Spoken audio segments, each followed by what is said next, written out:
Ola, benvidas á Factoría, un punto de encontro para a escena musical, un espazo para quen aínda está comezando e tamén para quen dende a experiencia nos trae moitas vivencias e moitas historias para contar. Aquí, neste programa, procuramos chegar ao corazón dese oficio con moitas caras, que é a música. E o noso convidado de hoxe, pois ten moita maña dos dous lados do escenario. Non só é músico, que é a voz na banda Biribirloque, senón que é un activista musical, unha peza central da cultura musical amesán, dende o seu espazo Transistor en Bertamiráns. Hoxe, na Factoría, Benja Seoane. Cachena tose, non vou pedir perdón por non ser como esperan que teño que ser, por facer ou por desfacer. Vou vivir a miña maneira, non vou pedir perdón. Pois Benja Seoane, benvido á Factoría. Que tal, meu boas? Contanos, estiveras aquí? Estive aquí, pero fai bastante tempo, xa era factoría, xa había locais de ensaio, pero estaba bastante cambiado de como, bueno, por lo menos de como recordaba. Ti que és un músico amesán de toda a vida, contanos como de importante é ter onde ensaiar. É fundamental, porque, sobre todo, aparte cando empezas, como é no meu caso, que non había pretensión ninguna, non de tocar en ningún sitio ni nada, pois ao final o importante é ensaiar. Na casa dos meus pais tiñan un espacio que non se utilizaba habitualmente, entón pois ensaiamos aí. Claro, falamos xa de Biribirloque nese momento, dos nacementos de Biribirloque, foi xa a primeira banda e con que esta te quedaches. Sí.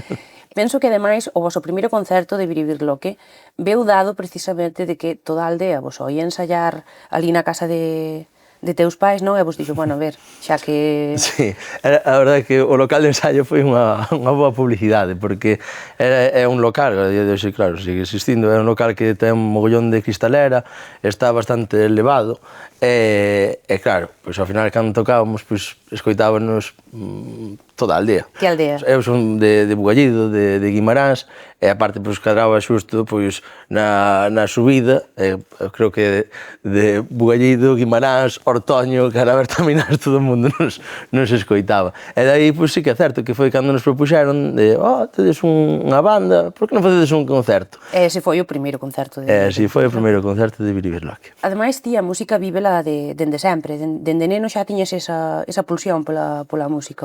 Na miña casa, pois, sempre houve música. Non desde o estilo que facemos con Biribirloque, pero os meus pais sempre estiveron vinculados a coros, a teatro, comparsas, miña irmá pois tamén, ao folk, bueno, desde pequeniños tamén, tanto miña irmá como eu, pois estivemos na rondalla do colexio, tocábamos a guitarra, a laúd, cantábamos, entón pois sí que é certo que dende pequeniños tivemos un vínculo bastante forte. E despois montaches esta banda Biribirloque que levas 16 anos, que significa para ti? Significa que o tempo pasa moi rápido, porque parece que foi onte cando meus pais quedaban flipando, porque aparte foi así unha cousa... Bueno, na miña casa sí que é certo que entrabas aí a xente, pois era moi natural, meus pais non se sorprendía de chegar ali a ver no xardín a X personas, ou na habitación, ou no salón, ou tal, entón na miña casa... que pasa, que os meus pais non contaban, e se lles chocou foi que de repente, dun día para outro, empezara a baixar do coche un rapaz da batería, claro, daquela non tíamos carné, entón, pois, que viñera o pai a sacar a batería, a subir tal, os amplificadores, ou eso, entón, dixeron, pero este, que está facendo aquí? Que é o máis complicado de manter un proxecto durante tanto tempo? Eu penso que depende moito do que ti persigas con ese proxecto. Ao final, pois, se ti tes unhas miras, unhas metas, pois, de facer X cousas, pois, ou non chegar ao mellor a elas, pois, é frustrante. Entón, ao final, penso que é só o que che pode levar a que ese proxecto dure máis ou dure menos. No noso caso non tiñamos ningún tipo de meta, de feito é que non tiñamos pensado nin tocar. A idea non era facer unha banda, a idea era quedar, xuntarnos bueno, pois, que a música pois, fose ese nexo de unión da quedada, pero non era o tema de facer unha banda, facer un grupo. E recordo que con nós empezara unha rapaza, Lidia, a tocar o baixo, e cando nos propuxeran facer o primeiro concerto, ela foi cando dixo, non, eu Isto sí que non. E nese sentido, naquele primeiro concerto, xa había nome, xa era Biribirloque, xa... No, No, de feito creo que saía publicado como Cuarto Mangante. Cuarto Mangante. Cuarto Mangante. E había outro dos nomes que a mí non me gustaba nada, que era tamén outro dos posibles nomes que, bueno, que se barallaban, era Garrote Vil. Cada vez que me acordo, me risa, a verdad. E logo, Biribirloque, como naceu e que significa para vos? Había unha frase dunha de Mariña, que era a irmán de dos componentes da banda, que decía por arte de Biribirloque. Non creo que é así, porque agora xa tanto Biribirloque xa non sei como é o real. O que pasa é que nós, ao final, gustounos a frase, gustounos o aquel, porque é como por arte de maxia. Entón, cambiamos e pois puxemos a CK, ao final non era Biribirloque, era Biribirloque. Bueno, a día de hoxe tampouco é raro que non lo escriban ben e que non lo digan ben, entón, como que non nos... Estou non dicindo ben, porque a mellor está sendo moi amable dicindo igual que o digo eu, só por... No, está correctamente. E como era a escena naquel momento? Cales eran as influencias das que vivíades naquel momento? Porque penso que en Bugallido houbo un grupo importante para ti, que mesmo hai unha foto no teu local en Bertamiráns no Transistor. Sí, como te dicía, ao final eu vinculo todo o que tiña coa música, coa miña familia e todo, pois non había influencia de rock. Pero había unha banda que foi pois, da que falas, onde está a fotografía, entrando no San Isidro, de feito, ali en Bugallido, no chimpín da avó de David. Eu era pequeniño, pero teña esa imaxe super grabada. Eran os Drinking Tinto. Pois foi os que me meteron aquel no corpo, ou aquel disco onde me parecía a Dulce Pirica, que era unha das cancións que sigue sendo no día de hoxe unha dos temas favoritos meus dos Drinking Tinto.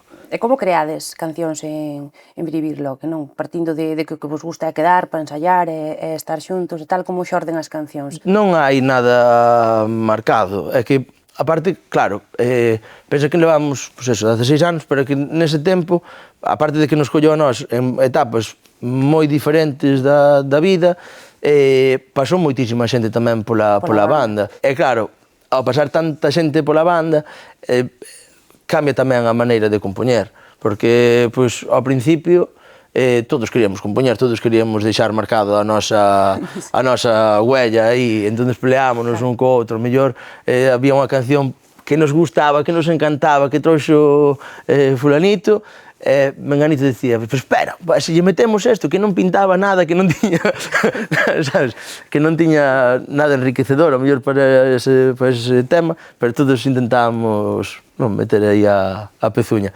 Entón, claro, houve, pois, como te digo, moitas fases, pois, agora, pois, ao mellor levo xa un tema, ou levo a letra, e outro fai a música, ou outro trae a música, ou lle meto a letra, ou, bueno, non temos nada así especialmente marcado. Falamos pois dese lado do escenario que é ser músico, non? E agora vámonos xa ao outro lado do escenario que tamén controlas moi ben, non só polo Transistor, que logo falaremos do Transistor máis en detalle, senón porque tamén levas moitos anos a máis de programando nese espazo, pois construindo festivais, programacións, etc., non? En todo o concello, na comarca, non? Sí, é que dende pequeniño, pois, tiven aquel, pois, xa non só de programar ou facer eventos, senón de xuntar xente. Eu sempre, pois, creo que tamén daí é que meus pais estiveron moi acostumados a chegar a casa, non extrañarse que houvese ali X personas ou tal, porque a verdade é que temos liado cada unha ali. Centro social de Bugallido, a casa. Sí, pois a verdade é que de certa maneira era así. Sempre estive en asociacións juvenís, pois sempre me gustou o contacto coa xente. E despois o tema de festivais, de música, pois é que é certo que era algo que tiña aí como unha espiña clavada.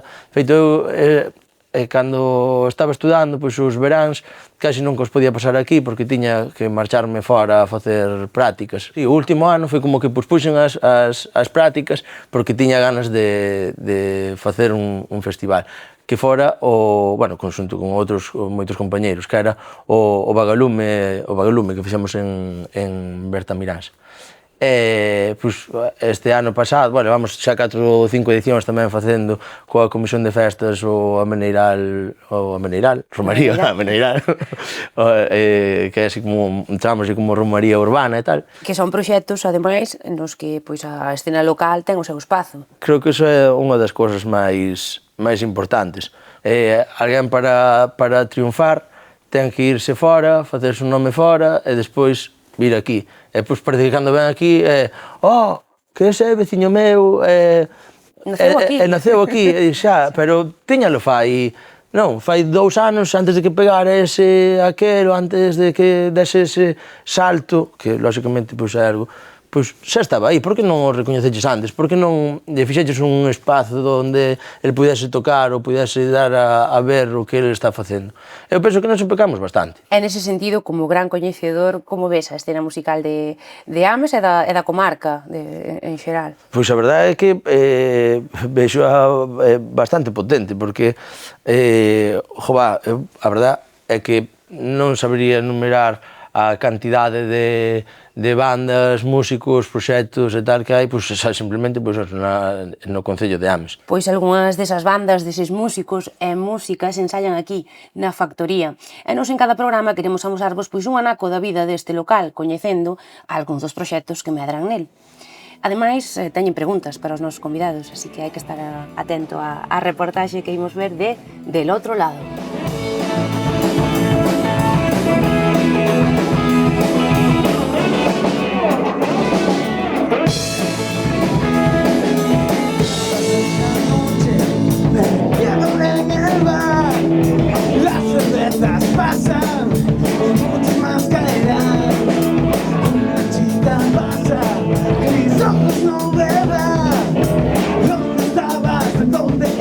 Hola, son Sebastián, guitarrista. ¿Qué tal? Son Gerardo, batería. Yo soy Juan, guitarrista.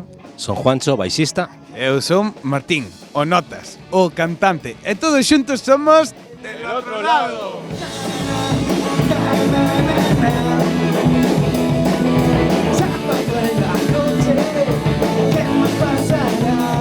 Bueno, Del Otro Lado surge la idea de dos migrantes, Sebastián y yo, él es argentino, yo soy venezolano, la idea de un poco retomar lo que ya hacíamos en nuestros países. Somos un grupo que facemos cancións tirando sempre para o lado do rock. Respecto al nombre, Del Otro Lado, pues eso, no sabíamos qué poner de nombre y como los dos somos del otro lado del charco, pues al final quedó Del Otro Lado.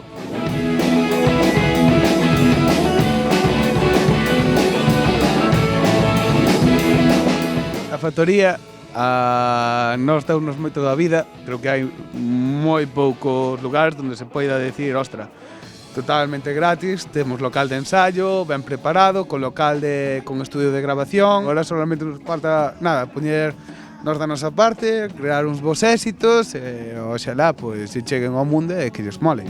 Non te puedo olvidar.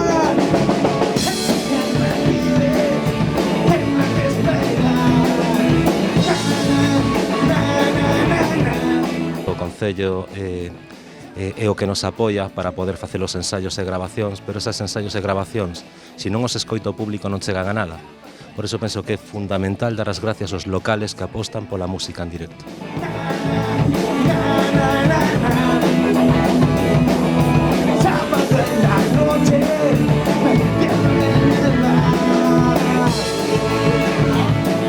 Eu teño unha pregunta que facerlle a Benja, que é unha persoa con bastante traxectoria, tanto no mundo do espectáculo, subido a un escenario, como tamén como promotor, enlazando co tema da música en directo, e, dende o meu punto de vista, houbo como unha caída bastante importante, pero é o meu punto de vista. Entón, gustaríame saber, Benja, que quizáis é unha referencia na comarca, que como ve el, non sei se lle ocurre algo, para poder dinamizala, mellorala, ou, bueno, o que sexa.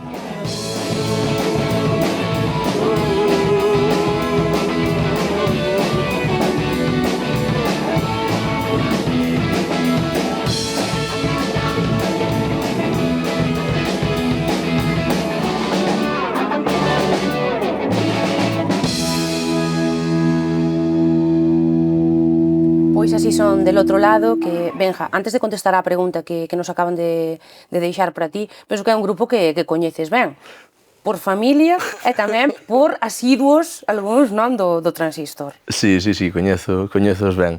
De feito, eu creo que pues, justamente o Transistor foi un nexo, non, de unión para esta banda. Pois nada, agora sí, contestemos a esa pregunta que nos deixaban para ti, que, bueno, logo falaremos pois, de como é ter unha sala como o Transistor, pero eles preguntan un pouco pois, como ves ti o panorama de salas de música ao vivo, non? E como se podería pois, dinamizar. Vexo complexo porque non sei se é que hai tantos proxectos ou que hai poucos sitios en donde leválos, non? En donde mostralos.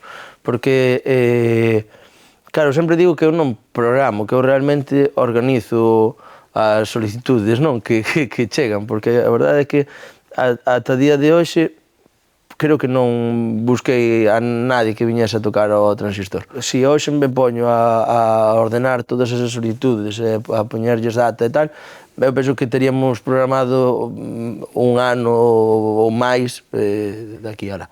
E claro, iso é... Iso é porque hai moita demanda de espazos onde tocar, de espazos de mediano, pequeno formato, porque logo, claro, o mellor hai espazos xa máis grandes, pero faltan eses espazos, non, de esas salas en toda a contorna. Sí, é que é complicado. Primeiro, hai moita xente que quere levar para mostrar o seu proxecto e tal. Pero, por outro lado, claro, eso hai que pagalo. Falaba outro día un compañeiro, de feito, ainda lle vin hoxe estes días pola mañán, unha entrevista que fixera, que dicía que claro, que a cultura pues, que non se pode seguir pagando con cubatas, porque realmente si parece que houve a pandemia de repente, vai haber un cambio aquí, porque que importante é a música, a cultura, os artistas, xa, pero a realidade é que a ti hoxe poñenche unha entrada de míseros 3-4 euros por ver, pois, a mellor un artista descoñecido ou alguén que tes ao lado da porta ou tal, vese que non funciona. Entón, claro, a xente quere tocar, pero tamén quere cobrar, lóxicamente. Entón, primeiro, quen se fai cargo de poñer esa pasta, e segundo, que hoxe en día, claro, hai tanta demanda que tampouco é xa fácil atopar un sitio onde tocar gratis. Quero dicir, sin que ti teñas que poñer xa como banda, pagar unha sala ou pagar un equipamento. Que por outro lado tamén é lóxico, porque pois, neste caso no Transistor pois, fago o sonido, pero si ti tens que pagar a un técnico que che veña a facer o son, pois xa é unha pasta. E no teu caso, no Transistor, pois hai esa doble aposta, non? Por unha banda, o local aposta polos músicos e músicas que queren tocar nel, poñendo pois, eses servizos, non? E por outro lado, as bandas pois, danlle esa vida musical e esa esencia non? Ao Transistor, contando con que o público responda un pouco a esa entrada inversa, por exemplo, non? Que moitas veces a maneira de enganchar a xente, que en vez de pagar previamente, pois despois de disfrutar do concerto digan, ben me merecen eses 5 euriños ou que sexa, non? A verdade é que a entrada inversa pois, no Transistor está funcionando bastante ben, pero eu non sei se é tanto porque a xente entra, ve o concerto e despois pois, sí que valora o concerto e pon X cartos polo valor que tivo o concerto, ou se é que a xente que realmente vai e que non lle importaría pagar unha entrada, pois en vez de pagar unha entrada de 5 ou 10 euros, pois pon 20 ou 30. Ti comezas co Transistor en 2021. Que te levou a abrir e a xestionar ese espazo? A idea principal era buscar un espazo onde eu mesmo me pudese xuntar cos meus compañeiros, o sea, realmente. Xuntarte coa escena. Vai xuntarme e onde pudese pois, coller en certo momento unha guitarra ou poder tocar algo no momento que nos prestase. Entón, pois, eso foi unha das razóns. E outra das razóns foi porque tamén porque cando empezamos a montar o noso local de ensaio, que era na casa dos meus avós, pois era un sitio onde tiña o meu abuelo as ferramentas de carpinteiro, onde estaban as patacas, onde estaban tal, entón empezamos a limpar todo aquilo, e pouco a pouco pois fomoslo fomos construindo, porque aquilo ao final era un pallete. Recordo que xuntaba 300 euros que me daban por navidades, dos avós, dos tíos, de non sei que e tal, veña, poñamos o falso techo. Era como ese espazo onde era o noso sitio de ensaio, pero non era simplemente iso. Tamén viñan os compañeiros, outras bandas, que quedábamos, que charlábamos. Entón, pois a min sempre me prestou moito, pois, non sei, esa atención de, pois, que é unha cerveza? Pois a ver, tal, entón, de ter todo así moi ben colocadiño, non sei, sempre tiven aquel. E és consciente da importancia vital, non, que ten un espazo como o Transistor na vida cultural e musical da comarca? A verdade é que nunca pensei que fose a chegar ao que xa é a día de hoxe, porque, joa, é alucinante a cantidade e, sobre todo, a calidade de artistas que pasan por ali, tanto nos concertos como nos micros abertos. Claro, como... temos que falar disto, non? Porque o Transistor, pois, habitualmente, que pode que haxa máis, pero habitualmente pois ofrece pois concertos os xoves e os domingos, moitas veces, non? Pero é que ademais ten ese espazo de micro aberto no que moitos músicos, pois, poden ir a tomar algo e amosar o que están facendo sen ser programados. É unha pasada, a verdade é que é unha pasada, ver como xente que ao mellor nunca tocou unha con outra, como subirse ao escenario e empatar un con outro así no mesmo momento. Pois a verdade é que é moi emotivo tamén. Así xa para ir pechando, un pouco se tiveras que definir eso que te move, non? Tanto como músico como promotor, que dirías? Realmente, pues, podría dicirche outras historias, pero realmente eu creo que é a maneira de ser. De que eu creo que, non sei se a verdade é que non sei se tamén é un problema, porque ao final todas estas cousas pues, teñen tamén a súa parte positiva e a súa parte negativa. Eu creo que non son capaz de estar parado tampouco. Tes algunha canción moi querida de Biribirloque, algunha favorita? Bueno, temos Corzos, que ao final é o noso himno, por así decirlo, porque, bueno, cando empezamos, pois, alguén, a Héctor creo que fora, e xa era, se os suaves teñen un gato... Nós vamos ter un corzo. Nós temos que ter algo, e era foi o corzo. Entón, pois, a canción de Corzos pois, é como que me trai, non, esas aqueles de cando empezamos e tal. Entón, pois, é unha canción pois, como moi himno para Biribirloque. E cal nos traes hoxe para tocarnos aquí na factoría? Que nunca me acordo dos nomes. Vamos a chamar O Psicoanalista. Aparte é unha canción... Sí. É que nunca recordamos, nunca temos un problema. Eu teño un problema xa cos nomes en xeral, cos da xente e tal. Pero coas cancións, claro, sempre que faz unha canción, pois ao final cada un, sobre todo na banda, pois vai chamando dunha maneira ou outra. Claro. E pásanos ás veces de decir, pero que canción é esta?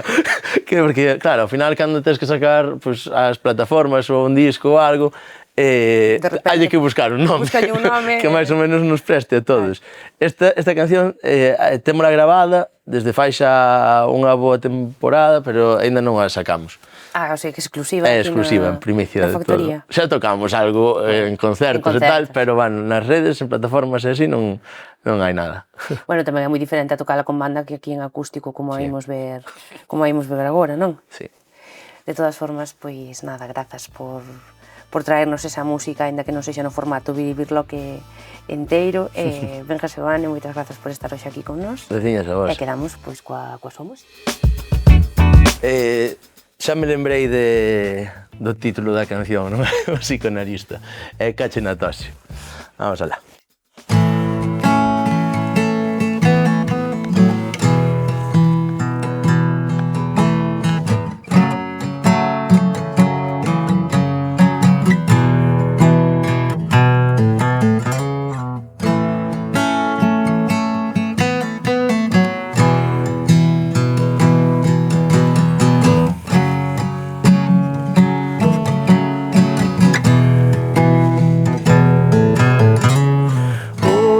Psicanalista, di que durmo nervioso, cambiou unhas pirulas e sacoume o reloxo. Perdín a chaveta nun campeonato de dominó, demasiado estimulante para manter o control. Enterrei toda a empatía que tiña neste corpo. Caín en que nesta vida non hai tempos de desconto, non hai máis que unha toma sen repetición. Caché na tose, non vou pedir perdón por non ser como esperan que teño que ser, por facer ou por desfacer. Vou vivir a miña maneira, non vou pedir perdón por non ser como esperan que teño que ser, por facer ou por desfacer.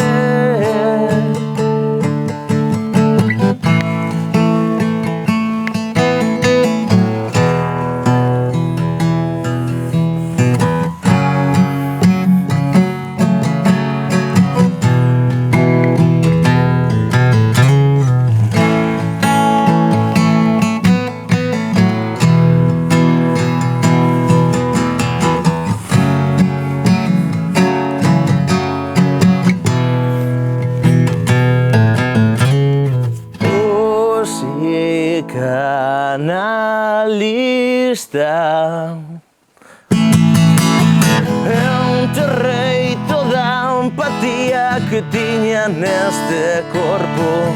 Caín en que nesta vida non hai tempos de desconto, non hai máis que unha toma sen repetición.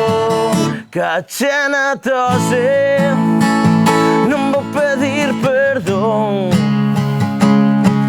por non ser como esperan que teño que ser, por facer ou por desfacer. Vou vivir a miña maneira, non vou pedir perdón por non ser como esperan que teño que ser, por facer ou por desfacer. Caché na tose.